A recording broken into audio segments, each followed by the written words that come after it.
अस्सलाम वालेकुम everyone, welcome to Farwa Khalid novels official channel. कैसे हैं आप सब? उम्मीद करती हूँ आप सब खैरियत से होंगे। इससे पहले कि नावल का आगाज़ करें, जल्दी से जाकर हमारे चैनल को सब्सक्राइब करें, वीडियोस को लाइक करें, बेल आइकन प्रेस करना ना भूलें ताकि आने वाली तमाम वीडियोस की नोटिफिकेशन आपको मिल सकें। नावल इश्कबाज असकलम फरवा खालिद किस्त नंबर 5।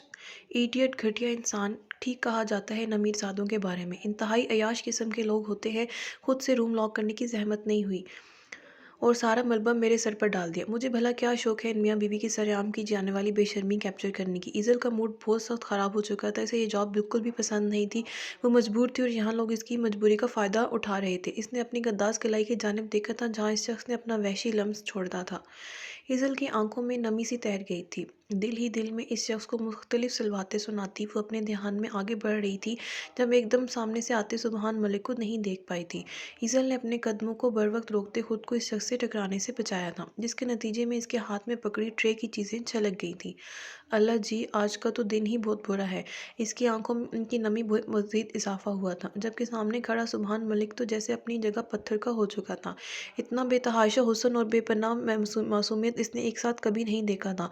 वो महवस सा अपनी जगह खड़ा इस परेशान ददा सी लड़की को देख रहा था। I am so sorry sir. ईज़ल को एकदम से ख्याल आया था। वो माजरत करती जाने लगी थी जब सुबहान को भी होश आया था। नो नो, इट्स ओके, गलती मेरी थी, मैं एकदम से सामने आ गया। आप ठीक हैं? आपको लगी तो नहीं? सुबहान का लहजा एकदम से नहायत मुहज़्ज़ब हुआ था जबकि ईज़ल इसकी बात सुनकर हैरत का शिकार हुई थी। ये भी पार्टी में आया एक अमीर ज़ादा सा ही था मगर इसमें इस रूम में मौजूद शख्स जितना गुरूर और घमंड नहीं था। इसमें शायद अब भी इंसानियत बाकी थी। जी सर, मैं ठीक हूँ, शुक्रिया। ईज़ल इसे जवाब देती आगे की जानिब बढ़ गई थी जबकि सुबहान मलिक की हिव्स भरी निगाहों ने दूर तक इसका पीछा किया था। Innocent beauty. जब तक ईज़ल इसकी निगाहों से ओझल नहीं हुई थी सुबहान मलिक अपनी निगाहें नहीं हटा पाया था। गुलनाज की बात पर मुस्फरा ने निगाहें मोड़कर इसकी जानिब देखा था जिसके चेहरे पर नकाब था। वो सिर्फ इसकी आंखें देख पाई थी। इसने पलटकर पीछे देखा था। स्याह लिबास में मुलव्वस अफराद की पूरी एक फ़ौज मौजूद थी। यहाँ से फ़रार हो पाना नामुमकिन था। वो अपनी जगह खामोश रही थी। खौफ से लरजते इसने इन लोगों के कहने आगे की जानिब कदम बढ़ाए थे। हर जानिब असला और नकाब पोश अफराद को खड़ा देख वो बहुत ज़्यादा घबराहट का शिकार थी। जो देखते गुलनाज ने बाकी लोगों को वहीं बाहर रुकने का इशारा कर दिया था। वो अपने बॉस की ज़िंदगी पर कोई कंप्रोमाइज़ नहीं कर सकते थे। ये धान पान सी लड़की जिस तरह से खौफ से कांप रही थी इसे देखकर कहीं से नहीं लग रहा था कि वो कोई डॉक्टर है और अभी कुछ देर में जी की गोलियां निकालने लगी वाली है। गुलाब खान, गलत लड़की तो नहीं उठा ले? ये छोटी सी लड़की कहाँ से डॉक्टर लग रही है तुम्हें? गुलनाज ने बहुत मध्यम सी आवाज़ में अपने शोहर को मुखातिब किया था। काम के वक्त इनके बीच कोई रिश्ता नहीं होता था। इस वक्त इनका फोकस सिर्फ और सिर्फ जी के था जो आंखें मूंदे बेड पर चढ़ पड़ा था। मुस्फरा के आने से पहले पहले इसने अपने चेहरे पर एक दृढ़ अमर शख्स के चेहरे जैसा मास्क लगवा लिया था। मुस्फरा इस शख्स की सूरत और बाकी जिसामत देख कर हैरान हुई थी। जी के अभी भी अपने पूरे होशो हवास में था मगर वो बेसुध पड़ा इसे जाहिर कर रहा था जैसे इस दुनिया फानी से ही कूच कर चुका हो। देखो लड़की, अगर यहाँ से सही सलामत निकलना चाहती हो तो बॉस का अच्छे से इलाज करो। जितनी जल्दी तुम उन्हें ठीक करोगी इतनी जल्दी जा पाओगी। गुलनाज की आवाज़ से इसकी फिक्रमंदी झलक रही थी जबकि मुस्फरा तो खुद से इसकी शख्स की हालत देखकर परेशान। इसका बिस्तर खून आलूद था। सफ़ेद दाढ़ी से ढका चेहरा बिल्कुल साकित था। वो जो इतनी देर से न जाने कितना बुरा सोच चुकी थी। खुद को यहाँ लाए जाने का मकसद जानकर इसे कुछ हद तक तसल्ली हुई थी। मैं डॉक्टर हूँ, जादूगर नहीं। मुझे मेरा सामान चाहिए। पेशेंट की हालत सीरियस है, काफ़ी खून बह चुका है। अगर मज़ीद देर की तो कुछ भी हो सकता है। जी के बाजू की और कंधे का मुआयना करती वो फिक्रमंदी से बोली थी। वहाँ खड़े इसके लोगों को की आंखों के खतरनाक तेवर से बता रहे थे कि अगर इसने इनके बॉस को ठीक ना किया तो वो भी सही सलामत नहीं जा पाएगी। अगले चंद मिनटों के अंदर इसका सारा सामान पहुंचा दिया गया था। इनकी शर्ट उतारे। इस लंबे चौड़े शख्स को अकेले हैंडल करने की हिम्मत नहीं थी इसमें, इसलिए वो गुलाब खान और गुलनाज की मदद ले रही थी। गुलाब खान ने जल्दी से करीब आते इसकी शर्ट खोल दी थी जिसके साथ ही इसका चौड़ा मजबूत सीना और कसरती वजूद मसवरा के चेहरे और हथेलियों को नम आलूद कर गया था। इसे समझने में वक्त नहीं लगा था कि इस शख्स ने चेहरे पर मास्क लगा रखा है। इसकी मजबूत जिसामत और झुर्रियों ज़्यादा चेहरा किसी भी सूरत एक दूसरे से मेल नहीं खा रहे थे। गोलियां निकालते से कई बार अपने चेहरे पर गर्म निगाहों का लम्स महसूस हुआ था मगर इसके कई बार देखने के बाद भी इसे इस शख्स की आंखें बंद ही नजर आई थीं।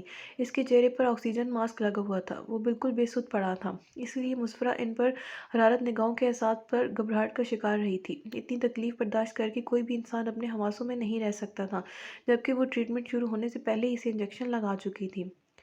میں نے گولیاں نکال دی ہیں لیکن خون کافی زیادہ بہہ جانے کی وجہ سے انہیں کافی ویکنس ہو گئی ہے۔ ابھی کچھ ٹائم غنودگی میں ہی رہیں گے، باقی خطرے کی کوئی بات نہیں ہے۔ اپنی چیزیں سمیٹتی وہ مصروف سے انداز میں بولی تھی۔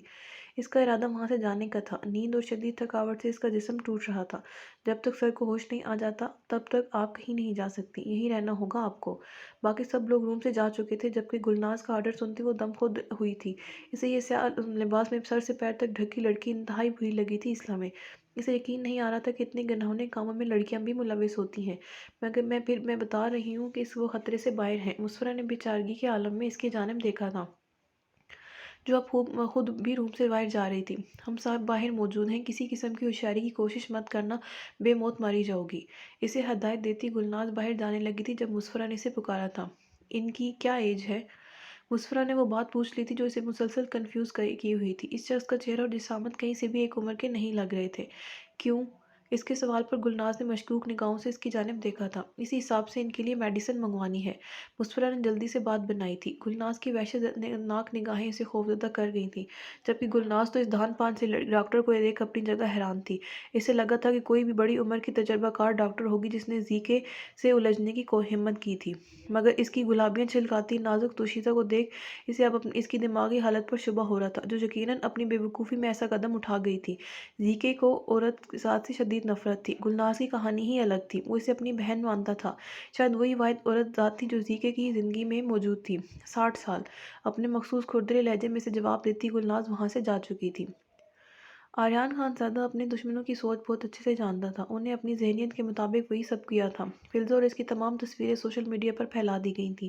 آریان خان زادہ اب بھی اپنی سابقہ محبوبہ، جو کہ اب سبحان ملک کی بیوی ہیں، کے ساتھ اب بھی گہرے مراسم رکھتے ہیں، جن کا منہ بولتا ثبوت یہ ساری تصویریں ہیں جن میں آپ ان دونوں کی بے تکلفی دیکھ سکتے ہیں۔ آخر کتنے چہرے ہیں آریان خان زادہ کے! بظاہر وہ عورتوں سے دوری اختیار کرنے والے اپنے بزنس حریف کو نیچا دکھانے کے لیے اس کی بیوی تک کو استعمال کرنے سے باز نہیں آئے۔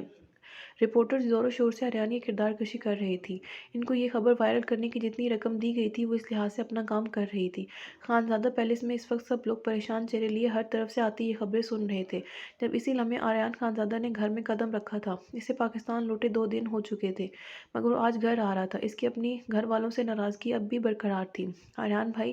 فائقہ کی نظر سب سے پہلے اس پر پڑی تھی۔ وہ تیزی سے اٹھتی اس کی جانب بڑھی تھی۔ وعلیکم السلام بھائی کی جان، کیسی ہو آپ؟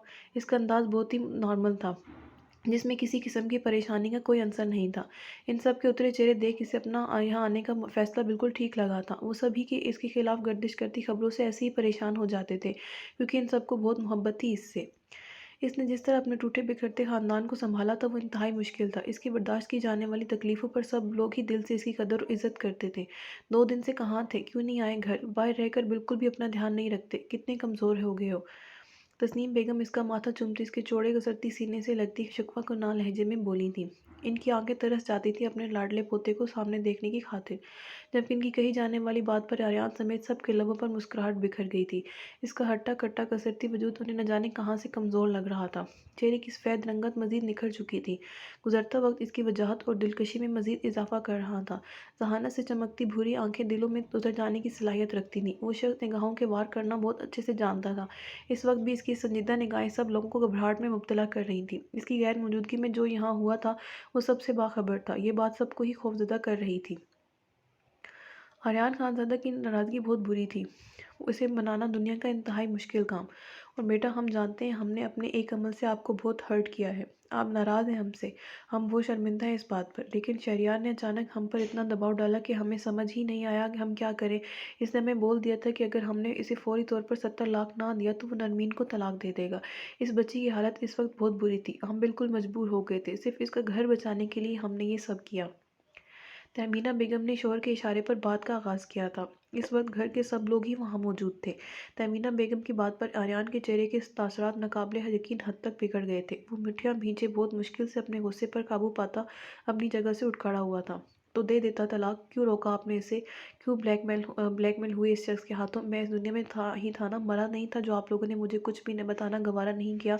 मेरी बहन लावारिस नहीं है, इतनी बेबस कि इसे सारी ज़िंदगी इस नालायक और लालची इंसान के साथ गुजारने पर मजबूर कर दिया जाए। मैं अब तक खामोश था इस मामले में, क्योंकि आप सब के मुताबिक नरमीन मोहब्बत करती है इस शख्स से, इसके साथ ही रहना चाहती है। मगर अब नहीं, मैं एक पल के लिए भी इसे वहाँ नहीं रहने दूंगा। वो घटिया और बदकिरदार इंसान मेरी बहन के बिल्कुल काबिल नहीं है। आर्यन खानज़ादा इसकी गुस्से से सब डरते थे।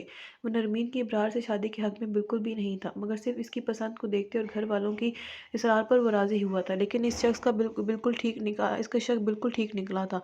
इब्रार एक लालची इंसान था, जिसे नरमीन से नहीं बल्कि आर्यान की दौलत से मोहब्बत थी। नरमीन की शादी को 3 साल हो चुके थे। इसकी 2 साल की एक बहुत प्यारी बेटी हमना थी। शादी का पहला साल तो बहुत अच्छे से गुजरा था, मगर हमना की पैदाइश के बाद से इब्रार इसे छोटी छोटी बातों के लिए जलील करता आया था। इसे बहुत ज़्यादा तंग करके रखा हुआ था। इसने ये बात किसी को पता नहीं लगने दी थी, लेकिन आर्यन अपनी बहन की आंखों के बुझते रंग से ही पहचान गया था कि वो खुश नहीं है। इसके बहुत बार पूछने के बावजूद नरमीन ने कभी इसे कुछ नहीं बताया था। वो अपने भाई के जब गुस्से से वाकिफ थी, जो उम्र में तो इससे 2 साल छोटा था, मगर पेरेंट्स की डेथ के बाद से उन दोनों बहनों के लिए इनका साहिबान बन गया था। इन्हें ज़रा सी तकलीफ़ पहुंचाने वाले को भी किसी कीमत पर माफ़ नहीं करता था। इसलिए नरमीन इब्रार के इंतहाई नारवा सलूक के बावजूद इसके साथ कंप्रोमाइज़ करने की कोशिश करती आ रही थी। आर्यन पर कैद ने एक भारी रकम अपने दोनों बहनों के अकाउंट में ट्रांसफ़र कर देता था। वो सारा पैसा अकाउंट से निकलवा कर इब्रार अपनी अय्याशियों पर लगा देता था। कभी 1 रुपया भी नरमीन को नहीं दिया था, बल्कि हमेशा इसे खानज़ादा पैलेस मज़ीद पैसों की डिमांड कहकर भेज देता था, जिसे सिर्फ नरमीन की खातिर आर्यन से छुपाकर वो सब घरवाले पूरी करते आए थे। नावल जारी है।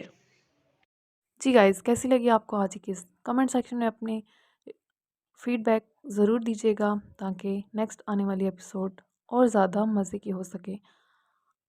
अपनी दुआ में याद रखिएगा। खुदा हाफिज़।